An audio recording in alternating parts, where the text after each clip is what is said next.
আসসালামু আলাইকুম। সচরাচর কিন্তু আমরা ভিভোর ফোন নিয়ে খুব বেশি একটা কথা বলি না। এর মেজর রিজনও রয়েছে।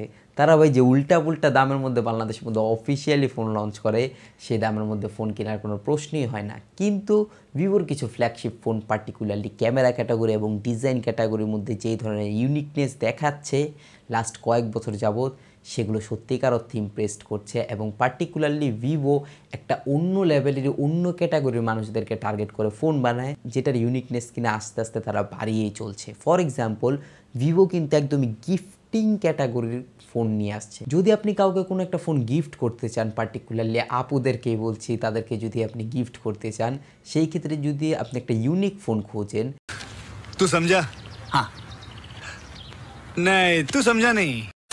যে অন্য কেউ যদি তার হাতে এই ফোনটা দেখে তাকে 10 বার জিজ্ঞাসা করবে যে এই ফোনটা কোত্থেকে কিনছো, কে দিয়েছে বা এই আসল বিষয়, মানে নিজের নামটাই যদি বেশি করে ফুটাতে চান, সেই ক্ষেত্রে গিয়ে এই ভিভোর ফোনগুলো পার্টিকুলারলি যে ফোনটাকে নিয়ে আজকে কথা বলবো, সেটা একটা গ্রেট অপশন বলা যায়। Vivo V25 pro, Vivo V25 এটা অফিসিয়ালি বাংলাদেশের মধ্যে এসেছে, ওটাকে না নিয়ে আনঅফিসিয়ালি ভিভো V25 প্রো ভেরিয়েন্টটা পাওয়া যায়, যেটা কিনা overall specification wise, performance wise যথেষ্ট ব্যালেন্সড বলা যায়। একদমই খারাপ কিংবা পারফরমেন্স ক্যাটাগরির মধ্যে একদমই চলা যাবে না এই ধরনের জিনিস বলাই যায় না।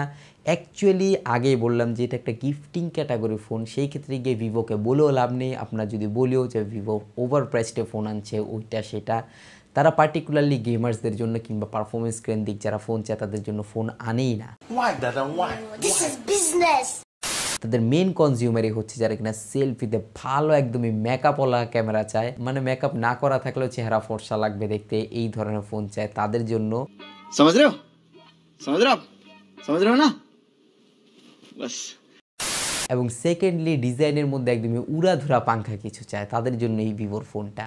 পার্টিকুলারলি যদি ডিসপ্লে থেকে শুরু করি, এইবার তাদের ডিসপ্লের মধ্যেও দারুণ কিছু ইউনিক পয়েন্ট রয়েছে। 6.5 ইঞ্চেসের একটা FHD প্লাসের অ্যামুলেট প্যানেল, 120 হার্জ রিফ্রেশ রেটের HDR10 প্লাস, একদমই টুকর ফ্ল্যাগশিপ ক্যাটাগরির ডিসপ্লে বলতে আমরা যেরকম বুঝি সেই ধরনের ডিসপ্লে রয়েছে। এবং পার্টিকুলারলি একটা রিকোয়েস্ট আমাকে অনেকেই করে, ইভেন ইনবক্সেও বলে যে ভাই 50,000 টাকারও নিচের দামের মধ্যে কোন কার্ভ ডিসপ্লেওয়ালা ফোন রয়েছে ওটাকে কিনবো।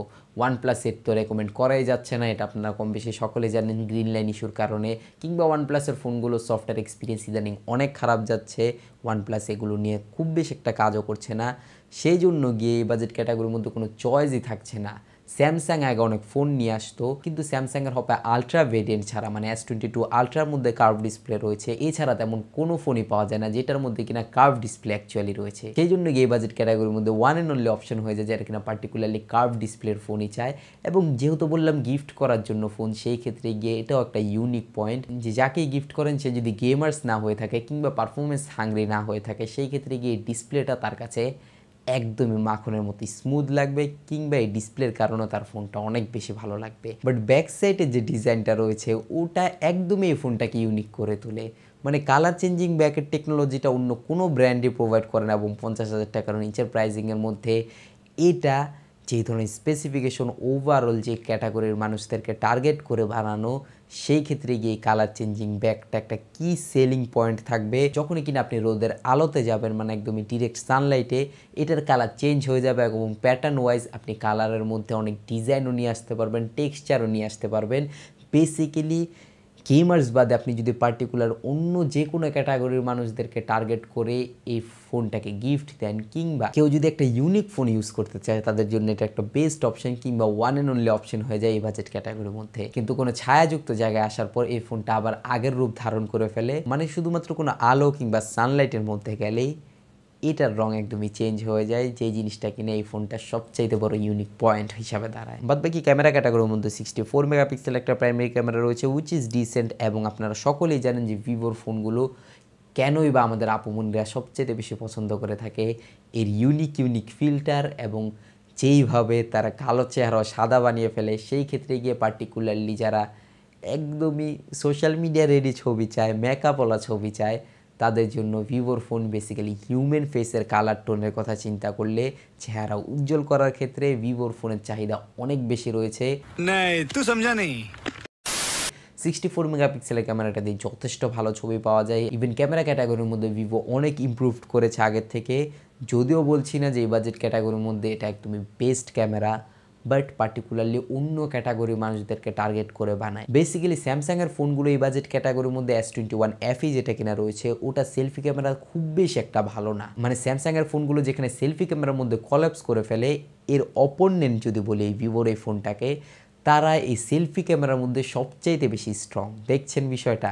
সেই জন্য গিয়ে যারা কিনা পার্টিকুলারলি সেলফি ক্যামেরাই পছন্দ করে আর সেলফি ক্যামেরার ইউজেসও অনেক রয়েছে, তাদের জন্য এটা একটা বেস্ট অপশন হয়ে দাঁড়ায়। কিন্তু এই ভিভোর স্ট্রং পয়েন্ট যেহেতু সেলফি ক্যামেরা, সেই ক্ষেত্রে ভিভোর উচিত ছিল at least 4K video recording support দেওয়া সেলফি ক্যামেরার মধ্যে, কিন্তু 4K ভিডিও রেকর্ডিং সেলফির মধ্যে থাকছে না। শুধুমাত্র 4K থাকছে এর পিছনের ক্যামেরায়, মানে 4K 30 FPS এ ভিডিও শুট করতে পারবেন 64 মেগাপিক্সেলের প্রাইমারি ক্যামেরাটা দিয়ে। আর 2 মেগাপিক্সেলের কি রয়েছে আপনারা সকলেই জানেন, মানে আপনি যেটা ভাবতাছেন ওইটাই আর কি। 2 মেগাপিক্সেলের একটা ম্যাক্রো ক্যামেরা রয়েছে, বাট 32 মেগাপিক্সেলের একদমই ধবধবে সাদা করে দেওয়ার মতো একটা সেলফি ক্যামেরা রয়েছে। আপুদের জন্য ওয়ান এন্ড অনলি কিংবা বেস্ট অপশন এই বাজেট ক্যাটাগরির মধ্যে 4830 মিলিঅ্যাম্পিয়ারের ব্যাটারির পাশাপাশি 66 ওয়াটের ফাস্ট চার্জার। আর হ্যাঁ, প্রসেসর নিয়ে তো বললামই না, মিডিয়াটেকের ডায়মেনসিটি 1300 প্রসেসর থাকছে।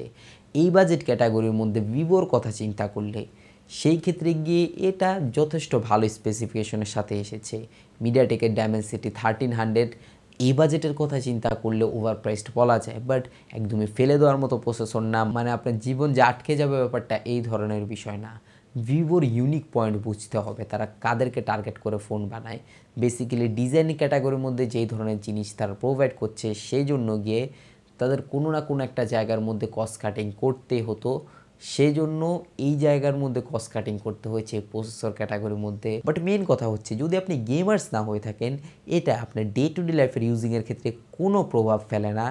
অ্যাট দ্য এন্ড গিয়ে আপনি ক্যামেরার রেজাল্ট ভালো পাচ্ছেন, এটাই মেন বিষয়। কিন্তু এরপরও কিছু কিছু জিনিস না বললেই না। এখানে সিঙ্গেল স্পিকার দেওয়া হয়েছে। Overall display wise, design wise কিংবা ক্যামেরা ওয়াইজ যেই ধরনের একটা ফ্ল্যাগশিপ এক্সপিরিয়েন্স কিংবা প্রিমিয়াম এক্সপিরিয়েন্স ভিভো দিতে চাচ্ছে, সেই জিনিসটাকে নষ্ট করে ফেলে এই স্পিকারটা।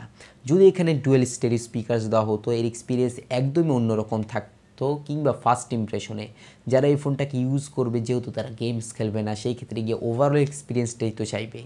সেই জন্য গিয়ে মিডিয়া কনজিউমের দিক দিয়ে ডিসপ্লেটা ভালো দেওয়ানোর পরও যদি এখানে স্টেরিও স্পিকারসটা রাখতো, তাহলে এর কম্বিনেশনটা অ্যাকচুয়ালি ভালো হতো। তাই এই সিঙ্গেল স্পিকারের ব্যাপারটা আমার একদমই ভালো লাগেনি। পার্টিকুলারলি এই বাজেট ক্যাটাগরির মধ্যে যারা কিনা গিফটই করতে চায় কাউকে একটা ফোন, তারা গেমার্স না, অ্যাকচুয়ালি কোনো আপু বা অন্য কাউকে ফোনকে গিফট করতে চায়, তারা তেমন বেশি একটা গেমস খেলে না, পারফরমেন্স হাংরি না, তাদের জন্য এই ফোনটা অনেকাংশে একটা ভালো ফোন বলা যায় নির্দ্বিধায়। অ্যাকচুয়ালি এটা একটা ইউনিক ফোন, ইউনিক ডিজাইনের সাথে আসে, ফ্লেক্স করার মতো অ্যাকচুয়ালি। বাট ফ্লেক্স করা কিংবা মানুষকে দেখানোর জন্য দিতে হলে তো আইফোনই দেওয়া যায়, আইফোন দিলে আরও বেশি পরিমাণ সুনাম হবে।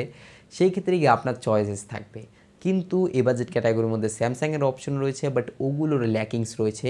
ওই ল্যাকিংসের জায়গাগুলো এগুলো পুষিয়ে দেয়। ফর এক্সাম্পল, এটার কার্ভ ডিসপ্লে এবং সেলফি ক্যামেরার মধ্যে এটা যে আপডেট রয়েছে। বাদবাকি আপনাদের কি মতামত নিচে কমেন্ট বক্স অবভিয়াসলি জানাবেন। এবং ভিভো V25 ফোনটা বাংলাদেশের মধ্যে অফিসিয়ালি লঞ্চ হয়েছে, ওই ফোনটা ভুলেও নিয়েন না, অনেক ওভার প্রাইসটা লঞ্চ হয়েছে। ভিভো V25 প্রো ফোনটা আনঅফিসিয়ালি 50,000-এর নিচে পাওয়া যায়, ওটা একটা গ্রেট অপশন।